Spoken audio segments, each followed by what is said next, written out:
In recent years, archaeologists and paleontologists have made a series of sensational discoveries on several small Mediterranean islands, including Sicily, Malta, Sardinia, and Crete. Fossils of animals typical of African ecosystems such as hippos, pygmy elephants, and several primates have been unearthed at unusual rates. What is surprising is that these animals are not only native to Africa, but are also completely incapable of swimming across hundreds of kilometers of ocean to migrate to the islands in the middle of the sea. So how did they get there? This question has puzzled scientists for decades. Traditional theories of biological drift or natural migration by raft cannot explain the spread and persistence of large species such as hippos and elephants, which require specialized habitats and abundant food sources.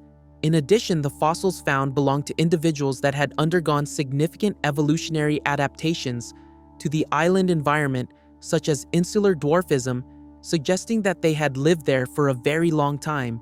This suggests that these were not just strays but had settled permanently on the island when the area was not surrounded by sea as it is today.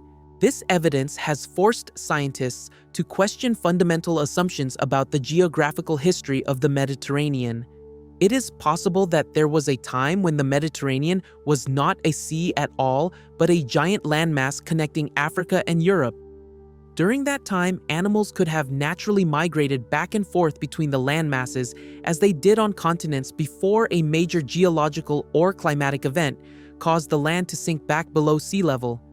The existence of these fossils is not only a biological clue, but also a window into a forgotten chapter of geological history, the period when the Mediterranean was completely dry, not a sea, but a land. It is from these seemingly unrelated ancient remains that one of the greatest geological mysteries of mankind begins to unfold. What was once considered fiction or myth is now gradually confirmed by modern science. And this is only the first chapter in the great story of the Mediterranean Sea. Once a desert, a bridge between continents, and the cradle of unimaginable migrations. The clearest and most direct evidence that the Mediterranean was once completely dry comes not from speculation, but from the giant salt deposits discovered deep under the sea. In 1970, during a survey of the ocean floor coordinated by the U.S. National Aeronautics and Space Administration, NASA geologists unexpectedly discovered a layer of salt up to 1,800 meters thick deep under the Mediterranean Sea. These giant salt deposits do not form in a normal marine environment. They can only be created when a huge amount of seawater evaporates, leaving behind salt deposits over a long period of time. This is not just a sign, but direct evidence that the entire Mediterranean was once almost completely evaporated, becoming a giant depression with extreme salinity. Not stopping there, in a second survey in 1975, scientists continued to discover a layer of salt sediments stretching across the seabed from west to east, from the offshore area of Spain to the southern sea of Greece. This uniform distribution shows that this is not a local phenomenon, but a basin-wide geological event affecting both the ecosystem and the terrain of the region for millions of years. Places like the island of Sicily in southern Italy are where giant rock salt mines are exposed, living proof of the long-term existence of a salt desert that once covered the entire sea today. The formation of this salt layer also follows a very specific geological mechanism. When seawater cannot flow into the Mediterranean due to being blocked at the Strait of Gibraltar, the water supply is completely cut off. In the hot and dry climate conditions typical of the region, the water in the Mediterranean evaporates continuously for hundreds of thousands of years without anything to compensate. With each evaporation cycle, the salt in the water is deposited in layers and layers, creating a dense geological structure that people can exploit directly underground today. This is a typical type of sediment that geologists call evaporate, sediment due to water evaporation, and only appears in extreme conditions when the sea is completely closed like a dead salt lake. This is the reason why scientists named this event the Messinian salinity crisis, meaning Messinian salinity crisis, which occurred about 5.96 to 5.33 million years ago. During this period, the entire Mediterranean Sea became a giant saline depression where life almost did not exist and salt was the only thing left. The discovery of this salt layer not only confirms the existence of an extremely dry period, but also opens up many questions about climate change, plate tectonics, and the history of the formation of modern oceans. Evidence from the salt layers on the seafloor is a scientific window into a truth that has been hidden for millions of years. It not only changes the way we view the natural history of the Mediterranean, but also raises deeper questions. If an ocean spanning 2.5 million square kilometers can disappear completely, could the same thing happen to other oceans in the future? This is no longer a hypothesis, but a real lesson. Written in stratigraphy, in minerals, and in the silence of the salt of the deep. The fact that a 2.5 million kilometer sea like the Mediterranean can completely evaporate is not a coincidence or a simple climate change. Behind it is a complex series of geological changes related to the movement of tectonic plates, in particular, the collision between the African and Eurasian plates. Under normal conditions, the Mediterranean exists thanks to the flow of water from the Atlantic Ocean through the Strait of Gibraltar, a narrow door connecting the outer ocean with this inland sea. This water maintains a stable water level in the Mediterranean, compensating for the water loss through evaporation in the characteristic hot and dry climate. However, as the African plate began to move north and gradually collide with the Eurasian plate, the uplift and subsidence of the Earth's crust changed the structure of the seafloor around the Strait of Gibraltar. According to one of the most widely supported hypotheses by scientists, this collision caused the Gibraltar area oceanic crust to become lighter and gradually rise, creating a natural geological dam that blocked the flow of water from the Atlantic Ocean. When this water valve was closed, the entire Mediterranean became a giant isolated water tank with no new water supply to compensate for the amount of water evaporated in the intense heat of the climate at that time. In addition to the tectonic plate movement hypothesis, another group of scientists has proposed an additional explanation. The sudden freezing of Antarctica about 6 million years ago may have significantly lowered global sea levels. As sea levels dropped, the pressure on the oceanic crust also decreased. This caused the Gibraltar area oceanic crust, which was already thin and light, to tend to rise, contributing to completely blocking the connection between the Atlantic and the Mediterranean. Whatever the mechanism, the end result was the same. The Strait of Gibraltar was blocked, and the Mediterranean entered a period of severe drying that lasted for hundreds of thousands of years. Notably, this drying process did not happen instantly, but was a series of stages of evaporation, condensation, salt crystallization, and further evaporation repeated continuously in conditions of complete isolation. Each such episode caused the water level to gradually drop, exposing the seabed, leading to the formation of deep valleys, dry canyons, and isolated ecosystems dying in hypersaline conditions.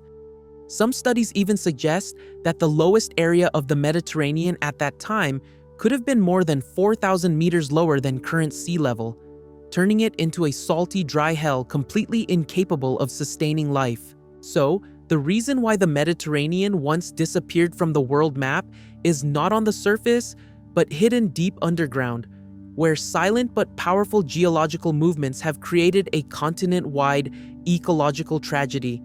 This is a clear evidence that the Earth is constantly moving, and events that seem to only happen in the imagination may actually have happened.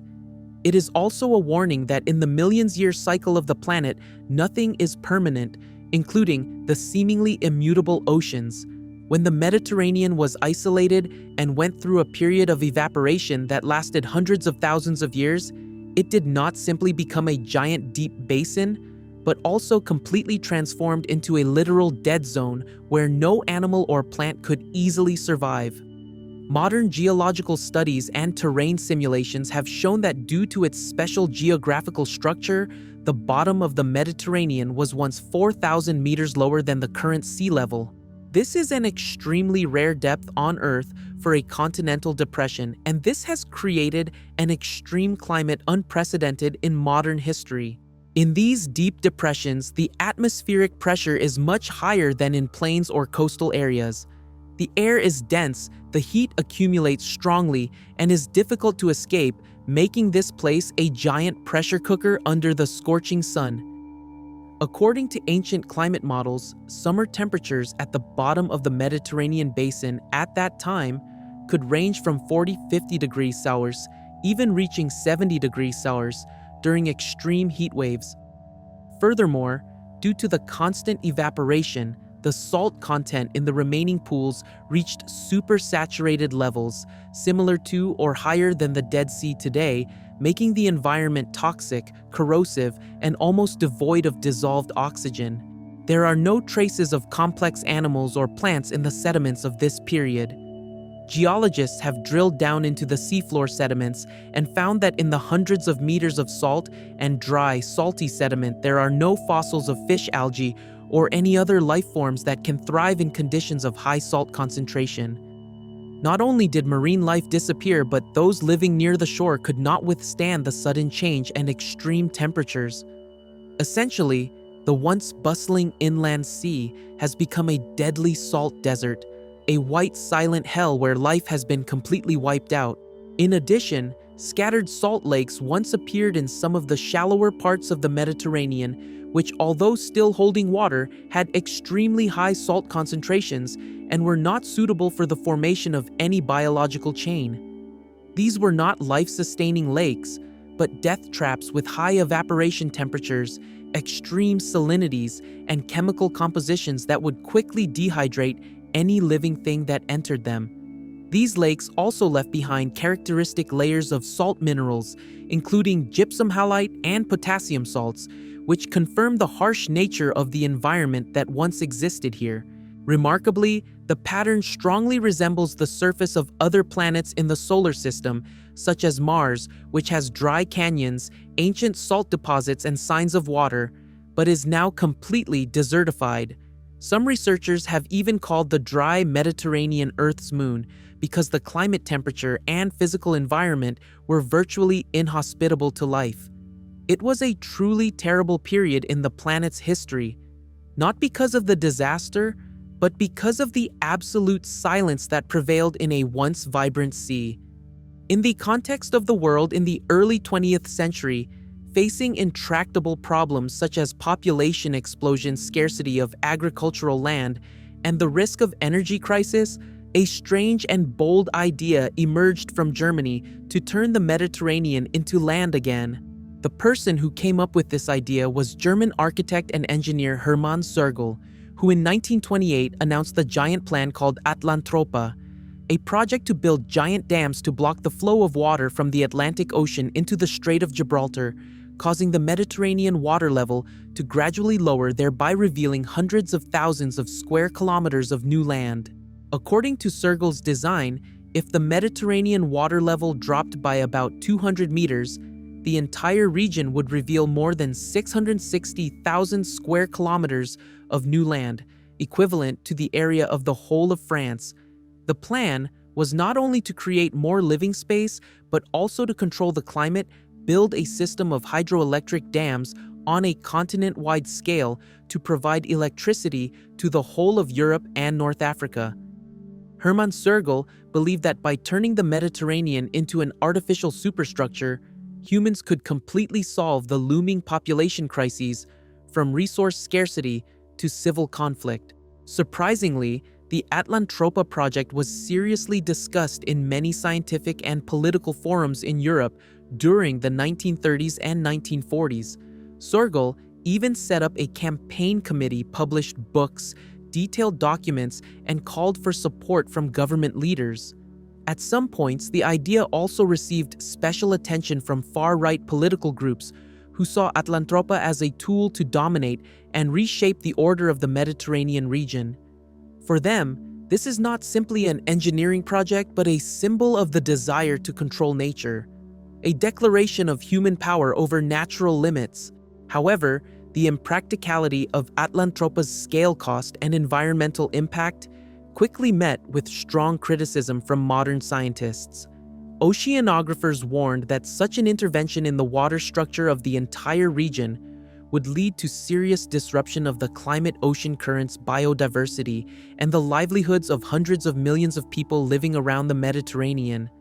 Not only would there be a risk of mass extinction of marine species, but coastal civilizations from Spain, France, Italy to Greece, and the countries of North Africa would be permanently affected. Nevertheless, the Atlantropa project remains a unique milestone in the history of human engineering thinking and ambition to control nature. It shows that the idea of regenerating an entire sea, which had actually dried up millions of years ago, was not just a geological story, but a real wild dream that had crept into European politics. Remarkably, Hermann Sergel pursued the project until the end of his life, never losing faith that Atlantropa would one day become a reality. The story of Atlantropa raises a troubling question: should and can humans recreate the geological events that have occurred throughout history with artificial hands? In an age of ever faster climate change and ecological crises, the lesson of Atlantropa is not just about vision, but also about the fine line between creativity and hubris, between invention and intervention. The Mediterranean, which was once dried up by nature, almost dried up a second time by human ambition. One of the strangest, but also most biologically significant, consequences of the drying up of the Mediterranean was the great overland migration of animals between Africa and Europe. As the Strait of Gibraltar closed the waters of the Mediterranean evaporated, and large areas of the once submerged seabed began to rise, creating a giant landmass. With no waves to separate them, animals from one continent could now travel to the other, without swimming or flying, simply by walking across the newly formed dry depressions. Fossil evidence suggests that species that had traditionally lived only in Africa, elephants, hippos, antelopes, even gerbils, were present in southern Europe as the Mediterranean dried up. These species moved from barren Africa across the then-land Mediterranean basin and established new habitats in the Iberian Peninsula, Italy, and the Balkans. In contrast, some typical European species, such as the European hare, were also found in North Africa during this period. Biological exchange between the two continents, separated by the sea for millions of years, occurred strongly during the short period when the sea disappeared. Interestingly, it was the isolation after the return of the sea that created strange evolutionary patterns. When the Strait of Gibraltar opened again around 533 million years ago and the Atlantic Ocean flooded back, many animals were trapped on the highlands which had become islands. Unable to return to the mainland, they were isolated and forced to adapt to the environment with scarce resources and limited living space. It was from here that local evolutionary phenomena such as dwarfism and overgrowth gigantism occurred. The most striking example is the giant rabbit found on the island of Minorca, a species that evolved from the European rabbit but grew 6 times the size of a normal rabbit due to the lack of natural predators and low competitive pressure. Meanwhile, the hippopotamus, elephants, and antelopes on islands such as Sicily and Malta evolved in the opposite direction. They gradually shrank to fit into a small living space and limited food sources. This created a unique fauna that only existed in isolated environments, like a natural evolutionary experiment on a real scale. These changes are not only biological data, but also a living time map that helps scientists today trace the drying and flooding of the Mediterranean. Each animal species with its distinct morphology and fossil distribution is a piece of the puzzle that proves the great drying and wetting cycles that once took place in this region. In fact, the discovery of fossils of these species at unusually high altitudes, such as on islands today, has helped geologists determine the sea level rise after the Zanclean flood. In short, the temporary disappearance of the Mediterranean was not just a geological story, but also an event that reshaped the biological map between two continents. For a few 100,000 years, nature opened up a living corridor for animals to migrate, intermingle, adapt, and evolve, before slamming the door shut again with a cataclysm unprecedented in modern history. What remains are fossils, genetics, and traces of a tumultuous biological chapter, written by the feet that once walked across the dried-up seabed. After nearly 600,000 years of drying up and accumulating salt under the scorching sun, the Mediterranean was no longer a sea but a cracked and deadly basin. But about 5.33 million years ago, a huge geological event occurred. The Strait of Gibraltar, which had been blocked for hundreds of thousands of years, suddenly opened, and water from the Atlantic Ocean rushed into the Mediterranean in a geological cataclysm known to modern scientists as the Zanclean Flood. According to research by Dr. Daniel Garcia Castellanos, Spain, 2009, the inflow of water could reach a terrifying speed of 100 billion cubic meters per second, hundreds of times the flow of the Amazon River, and enough to turn that giant basin back into a sea in just 2 years. This water flow did not just flow gently as we imagine with the tide. It was a giant waterfall, possibly thousands of meters high, pouring from the Atlantic Ocean into the nearly 4,000 kilometer deep depression of the old Mediterranean. Every day, the water level at the bottom of the basin is estimated to rise by up to 10 meters, creating a terrible flood, washing away everything left in the dry basin, from sediments, minerals, to topographic structures. The Zanclean Flood not only marked the end of the Mediterranean salt desert era, but also one of the most powerful reflooding events in the history of the planet, opening a new marine era. As the water from the Atlantic Ocean flooded back into the Mediterranean, the landscape of the region was dramatically transformed. The previously highlands, which were plateaus or hills in the basin, were now submerged and turned into islands. Isolated animal populations on the newly formed islands cannot swim back to the mainland. And it is in this isolation that nature begins to write bizarre evolutionary scenarios. A typical example is the fossil of a giant rabbit species found on the island of Minorca. It was 6 times the size of a normal rabbit and no longer feared predators because isolation had eliminated the entire natural hunting chain. In contrast, on islands such as Sicily or Malta, ancient hippos and elephants evolved in the opposite direction. Their body size gradually decreased due to the cramped living conditions and lack of food. These are typical examples of the phenomenon of insular dwarfism and gigantism, shrinking or expanding the body to adapt to the closed island environment. As a result, after only a few generations of isolation, these species evolved into completely different species, marking a major biological turning point in the region. The new islands are not only makeshift shelters, but also natural laboratories for adaptation, mutation, and reshaping of ecosystems after the return of the sea. Species that crossed the sea on their feet when the sea dried up are now permanently trapped in the open sea. And that is what has created a unique fossil treasure for paleontologists today. Will the future repeat the past? Could the Mediterranean disappear again? Looking back at the history of the Mediterranean, with its cycle of drying and flooding for millions of years, scientists cannot help but ask, could this happen again in the future? The answer is absolutely. The Messinian and Zanclean events were not random moments, but the result of a global plate tectonic cycle that is still going on right now. The African plate continues to move north, pressing against the Eurasian plate at a rate of a few centimeters per year. This is the origin of mountain ranges like the Alps and the underlying reason why the seafloor and the Strait of Gibraltar are never completely stable.